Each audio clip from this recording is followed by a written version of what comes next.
State Circle is made by MPT to serve all of our diverse communities and is made possible by the generous support of our members. Thank you. These deals with the issue with the mayor, it is infuriating. Major surgery for a hospital board of directors. There was clearly a lack of internal controls, a lack of disclosure, a lack of conflict of interest policies. Outlawing teenage smoking.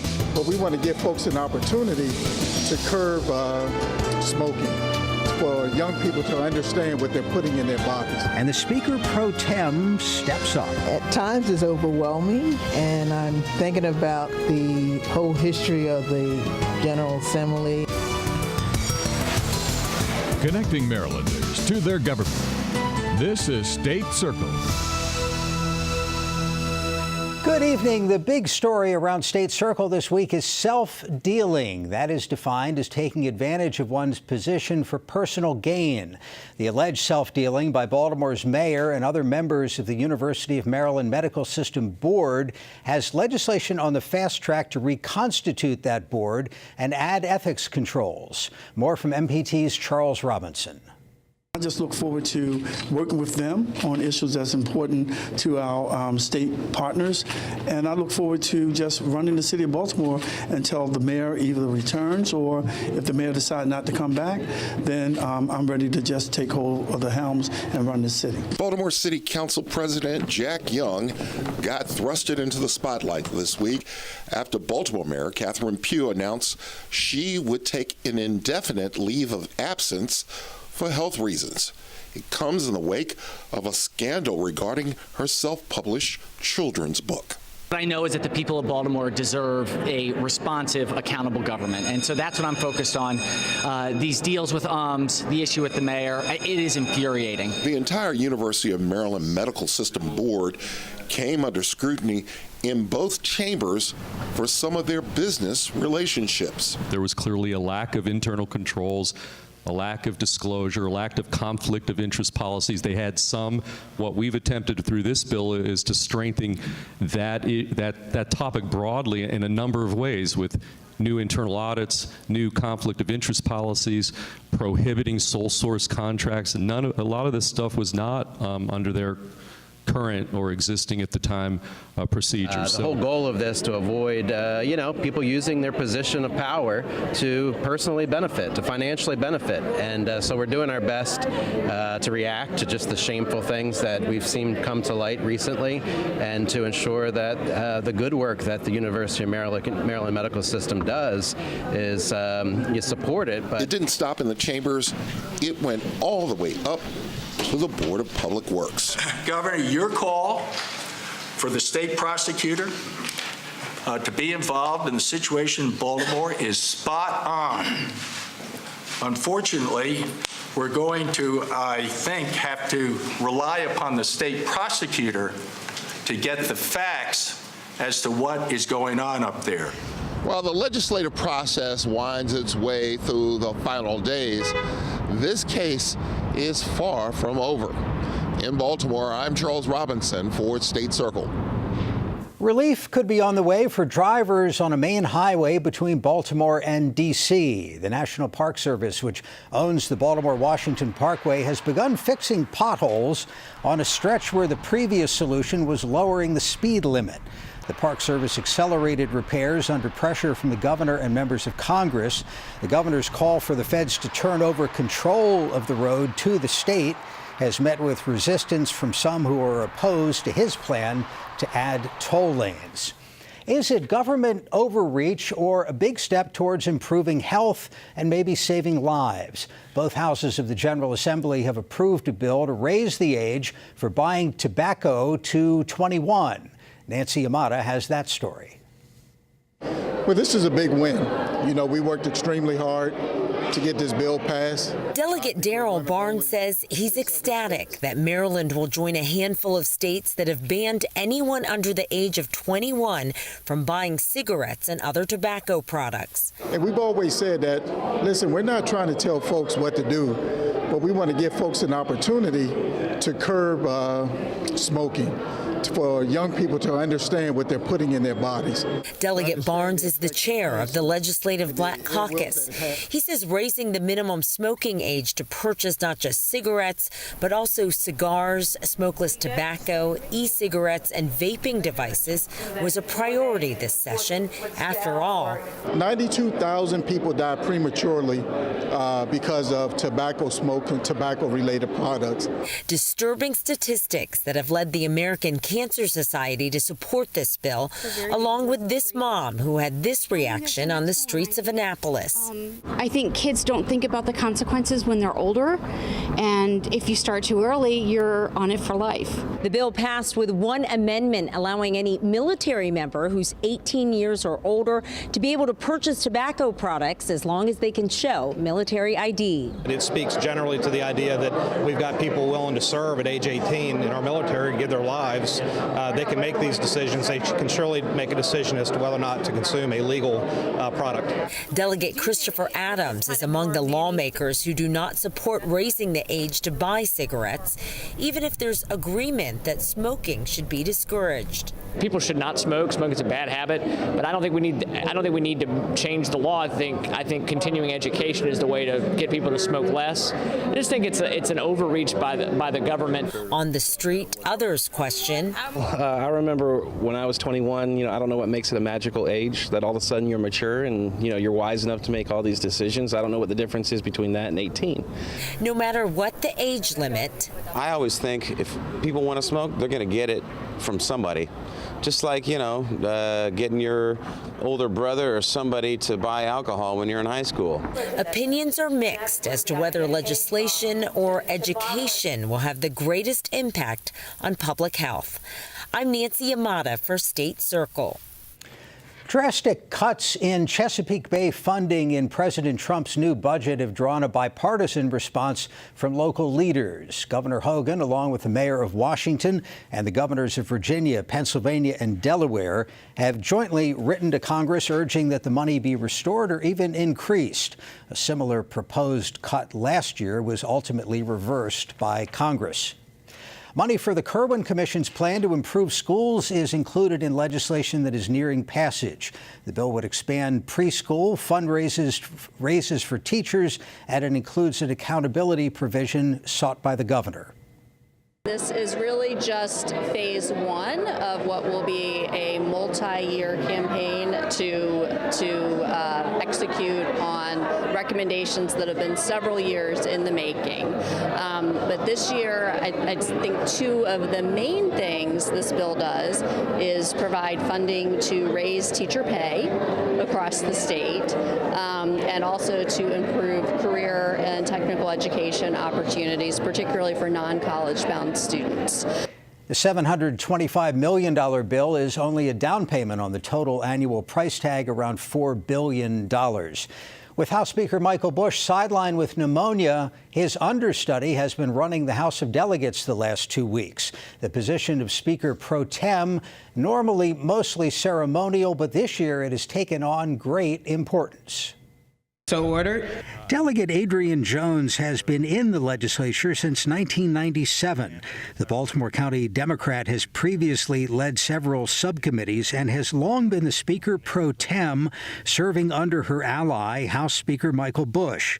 She says of wielding the gavel, the more you do it, you get a better sense of the flow. At times it's overwhelming, and I'm thinking about the whole history of the General Assembly and who has presided there, and to think that it may sound corny, but this little girl from Cowdensville is sitting behind at the rostrum leading 140 members through their bill procedures and trying to guide them in the right direction without having any chaos that happen. The legislature considers thousands of bills each year, with a big crush of voting towards the end of the 90-day session. Delegate Jones's colleagues are giving high marks to Madam Speaker. She has been here for a long time. She definitely knows how it operates, how it runs. She's behind the scenes doing a lot of things. I think naturally she's a quiet person, so people who don't know her might not know, but she's got got her hands in everything and knows how the wheels turn. The first 6 to 7 weeks, things are a little bit slow, but they pick up the last 3 weeks, and she's really stepped in for the speaker. And I just can't overstate how difficult that is to be able to keep this process running, and she's just been fabulous. Delegate Jones is the first African-American woman to serve as Maryland's Speaker Pro Tem. Our newsmaker this week is Vinny DeMarco of the Maryland Citizens Health Initiative. Vinny, thank you for being with us. Always a pleasure, Jeff. Happy to be here. Great to see you. You have been lobbying for the creation of a prescription drug affordability board. What's the purpose of that? Well, Jeff, drugs don't work if people can't afford them. There are many, many Marylanders and Americans who can't afford the drugs they so desperately need. And at the same time, we know the drug corporations spend so much on advertising and in other ways can afford to make these drugs more affordable for people. In fact, other countries where they have something like a prescription drug affordability board, the people pay a lot less for their drugs. So Delegate Jocelyn Pena-Melnick and Senator Kathy Klassmeyer put in bills to create something like that in Maryland, a prescription drug affordability board, which would say, okay, you could charge whatever you want, but in Maryland, we're going to have a upper payment limit on what will be paid, and it's going to start with upper payment limit on what state and county governments can pay, and hopefully eventually expand to everybody. The House of Delegates passed a terrific version of that bill. The Senate version we don't like so much, but we hope that in conference committee they will come together, put together a bill that Maryland can be proud of, that can create a prescription drug affordability board that will make prescription drugs more affordable for Marylanders. Now, I should note that we reached out to the Pharmaceutical Industry Association. Unfortunately, they were not able to join us. But, Vinny, they say this is a federal issue, not a state issue. We all wish the federal government would resolve this, but we know they're not.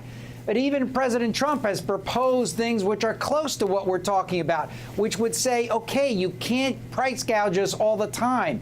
To the prescription drug corporations, people have to be able to afford their drugs. We know that a prescription drug affordability board can put upper payment limits that will make drugs more affordable in Marylanders. We hear from people like Larry Zarzecki, who has Parkinson's and can't afford the medicines that he really needs. He says only 32 Marylanders could afford the medicines he really needs. It just doesn't make any sense, especially when other countries, people can afford their drugs much more easily because they have something like a prescription drug affordability board. So that's why we really thank the House of Delegates for passing a strong bill. And in these last couple of days of the session, we know there's going to be a conference committee. We hope they can pass a bill like the House bill, which we can all be proud of, to make prescription drugs more affordable in Maryland. Vinny, there was another effort at making prescription drugs more affordable 2 years ago. It passed, it became law. It was thrown out by the U.S. Court of Appeals as being unconstitutional, a violation of the Commerce Clause, they said. Is this going to have the same problem? Well, no. That was an anti-price gouging law. We think the court was incorrect, but this is different. This bill here is not a price control. It is an upper payment limit on what state and county governments can pay. How are those different things? Something, because, first of all, it involves state and county governments, state and local governments. And the courts have made clear that in that situation, the government is a marketplace participant, so they can control the prices that they pay. This is not anything like the 2017 law because it's an upper payment limit, and the courts have made clear that that's different and that is constitutional. We have advice from the Attorney General and several prominent private law firms making clear that an upper payment limit is constitutional, and really we've got to try because there are so many people who can't afford their prescription drugs who are suffering, and we all suffer because high-cost prescriptions are one of the major reasons premiums keep going up in Maryland and across the country. CareFirst tells us that a third of their cost is high cost of prescription drugs. So we need to do this for everyone's sake, and that's why all the major county executives in Maryland, Democrats and Republicans, Republican Barry Glassman, Democrats Olszewski and Pittman from Baltimore County, Anne Arundel County, Calvin Ball from Howard, and all the rest of them have said very clearly, we need a prescription drug affordability board in this state, and we hope the legislature will do that. Vinny, do we Americans pay more for this stuff? I'm thinking about the gentleman you mentioned, his Parkinson's drugs. Does it cost more in total for an American to buy it, including whatever their health insurance kicks in, than it does for somebody in another country, including whatever their government or health insurance pays? Are we paying more? It costs much, much more. Why? Because in these other nations, they have something like a prescription drug affordability board, which says, look, you can charge whatever you want, but in our country, we're going to pay a reasonable amount because we don't want to be price gouged.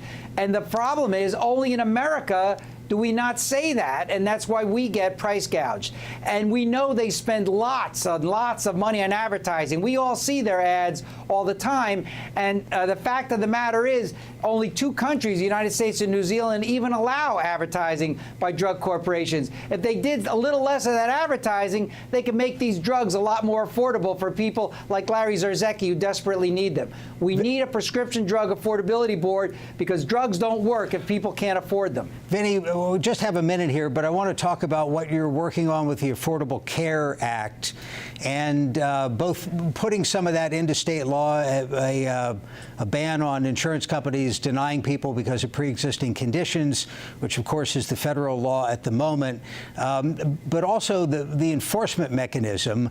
Under the Affordable Care Act, there originally was the mandate, and if you didn't have insurance, you had a penalty.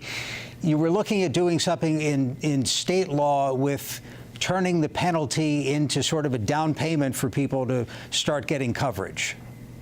Well, I can tell you that thanks to Senator Brian Feldman of Montgomery County and Delegate Jocelyn Pena-Melnick of Prince George's and Anne Arundel County, Maryland is creating what we're calling the Maryland Easy Enrollment Health Program, which will make Maryland the first state in the country to actively use the tax system to get people enrolled. That will bring, we think, over 100,000 presently uninsured people into low or no cost insurance, which will help them and their families and help all of us because the more people are insured, the less our premiums are going to go up, the less uncompensated hospital care there is. The Maryland Easy Enrollment Health Program passed by large bipartisan margins, and we think Governor Hogan's going to sign it. We think it's going to be a model for the whole country on how to move forward and not backward on health care. And they're also going to pass in the Maryland General Assembly laws to protect us if the Affordable Care Act gets eliminated, which we hope does not happen.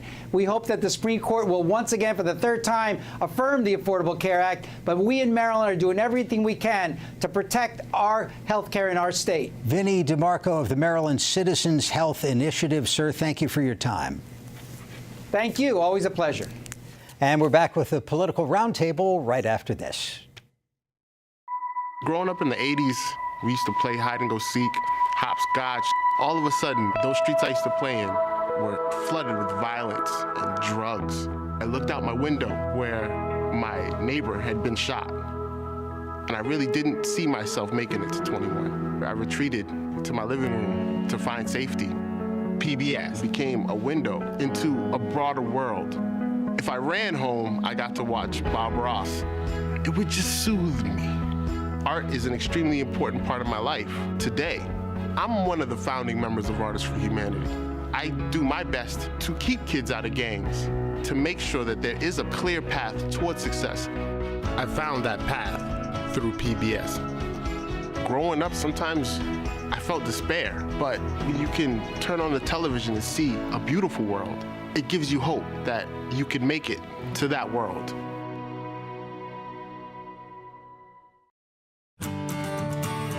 Got an unused vehicle going nowhere? Donate it to the one place that can take you any place. Visit mpt.org/vehicles and support the programs you love on MPT. The MPT app puts our programs right at your fingertips, so you can choose when to watch, what to watch, wherever you want to watch it. Download it now. Are you turning 70 into half this year? If so, you generally have to start spending down your retirement account. Even the minimum distribution can place you in a sticky situation. Luckily, you can now use your IRA to make tax-free gifts. Gifts up to $100,000 will never count as income, but always make a difference. That's icing on the cake. Make your gift for this year before December 31st. Visit mpt.org/support.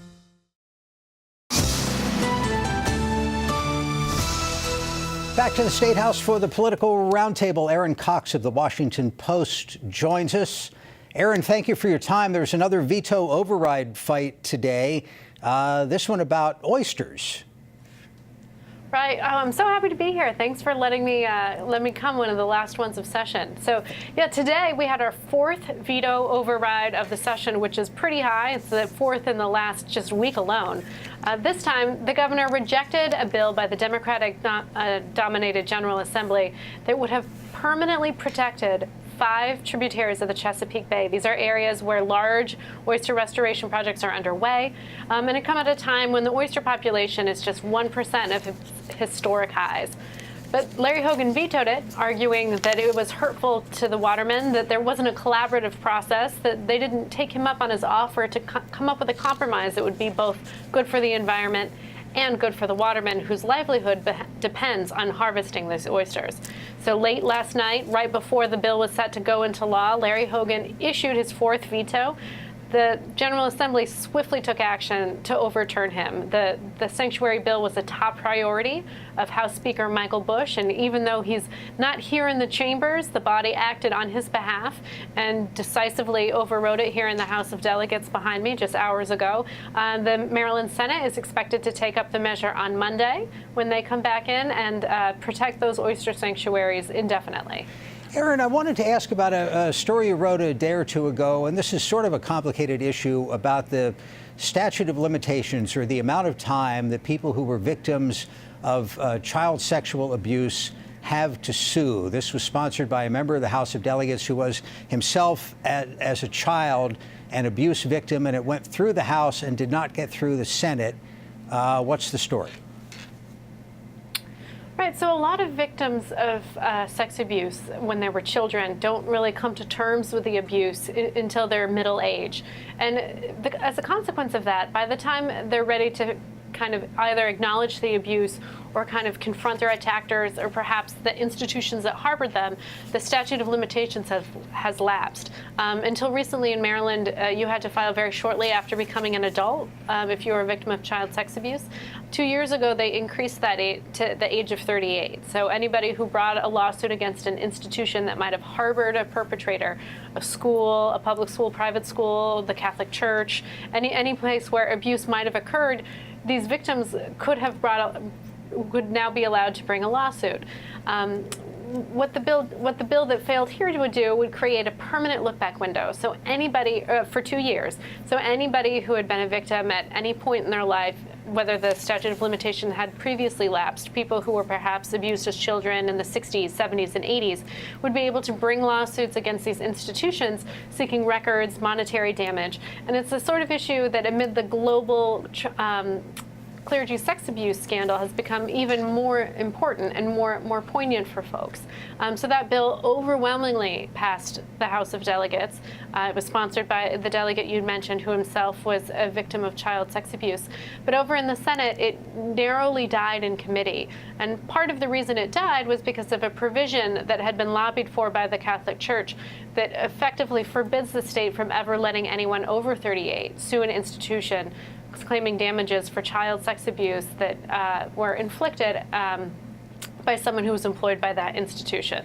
And so Delegate Wilson was reportedly, very upset by both losing in the Senate committee, but also by the language that was inserted in the bill a couple of years ago that he saw as I think the word was swindled.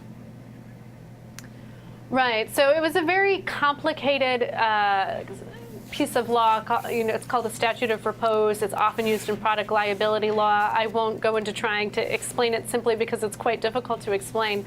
But the effect of it is that it vests a right with somebody to make sure that you don't ever have to be sued in the future.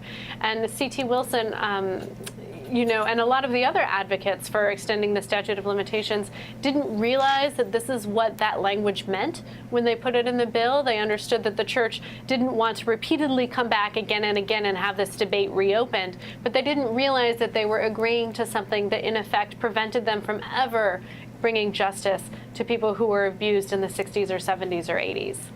What's next on the University of Maryland Medical System Board legislation? So is it still the case that there's two different bills that need to be reconciled? And I have about 30 seconds for this. Right, there are two different bills, but there's few things I've seen down here that have such consolidated and forceful political will. I've been down here, this is my 7th year. This bill was introduced late, it moved quickly, and pretty much this is the sort of thing no one is objecting to. It's pretty big reform for a hospital system that has $4 billion in revenue, and this is the board of people who oversee it, its expansion, some of its major policy decisions. And with one fell swoop in less than 2 weeks, Maryland lawmakers are going to erase the entire board and make people reapply and put in some really intense reforms down here because Erin they're Cox so outraged at this. At the Washington Post, I'm afraid we have to leave it there. Thank you very much for your time. That's okay. Read Erin's stories at WashingtonPost.com. Thanks for watching State Circle and have a good night.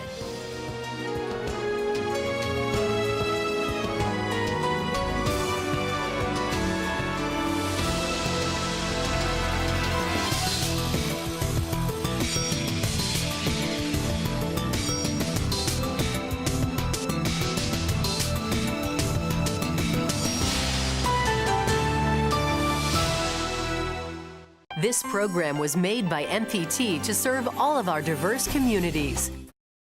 TV Worth Watching is supported by the members of MPT and by University of Maryland Center for Environmental Science, leading the way on Chesapeake Bay restoration while guiding our state, nation, and world toward a more sustainable future.